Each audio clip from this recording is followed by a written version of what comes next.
Pour en parler, j'accueille l'analyste politique et géopolitique Michel Fayad. Bonjour, vous enseignez à l'Institut français du pétrole et des énergies nouvelles.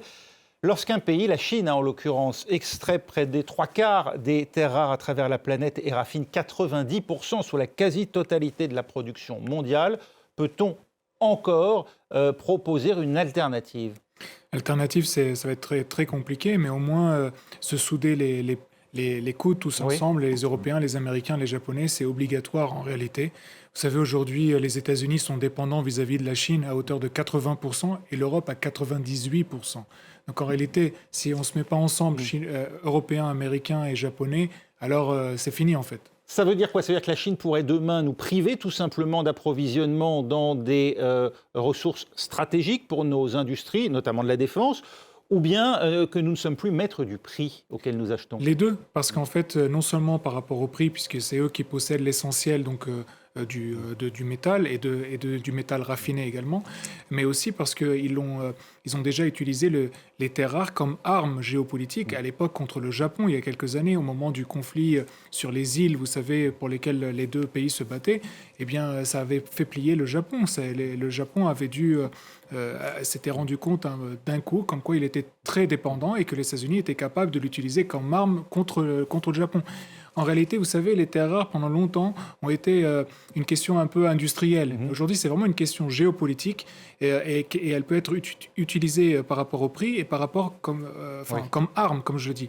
Un peu comme le pétrole, si vous vous souvenez, au moment de la crise pétrolière de 73 et ensuite avec la révolution iranienne en 79, où le pétrole est apparu comme vraiment une arme aux mains des producteurs de pétrole. Les deux chocs pétroliers qui ont eu des répercussions effectivement géopolitiques monumentale à l'échelle de la planète. Michel Fayad, aujourd'hui, la situation, en tout cas, vous dites, il faut se serrer les coudes, sauf que les États-Unis, ces derniers mois, sur ce dossier précisément des minerais stratégiques, donnent plutôt l'impression de faire cavalier seul. Eux qui ont conclu un accord bilatéral avec l'Ukraine, un autre avec la République démocratique du Congo, et envisagent également de mener l'exploration de manière intensive au Groenland.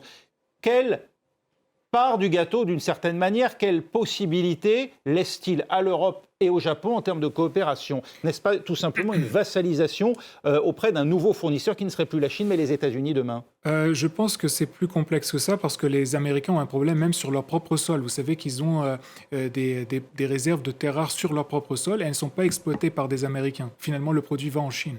Donc même les Américains ont un problème chez eux, sur leur propre sol. Comment expliquez-vous qu'ils n'exploitent pas cette souveraineté sur leur sol? Mais parce qu'en fait, justement, pendant très longtemps, les Américains et les Européens n'ont pas considéré que... délaissé cette question.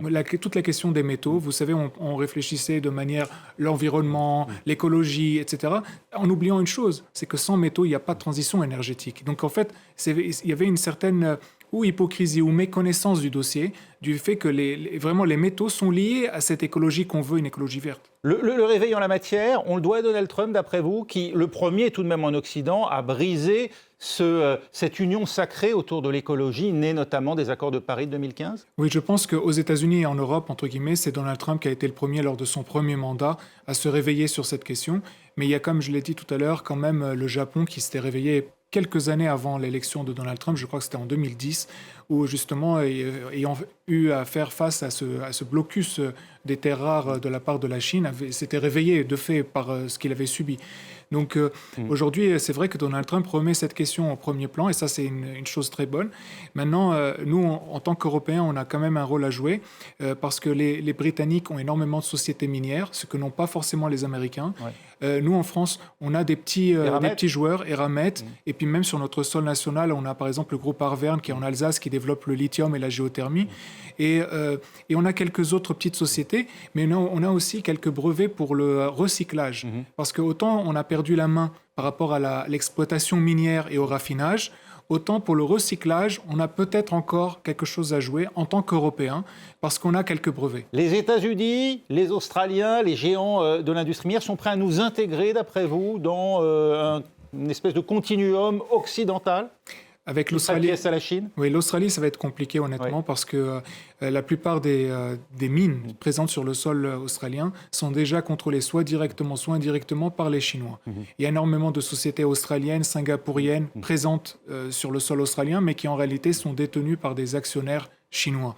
Et vous savez, presque tout en Chine est public, donc finalement c'est l'État chinois et c'est une force parce que autant chez nous on a des sociétés privées qui investissent et donc tout repose sur l'investissement donc privé, autant la Chine qui reste communiste intervient en tant qu'État et avec toute cette force de frappe d'État. Donc il y a peut-être quelque chose à jouer au niveau américain et européen en créant peut-être des fonds souverains qui soutiennent vraiment ces métaux, et notamment, par exemple, pourquoi pas la création d'un Airbus du métal au niveau européen.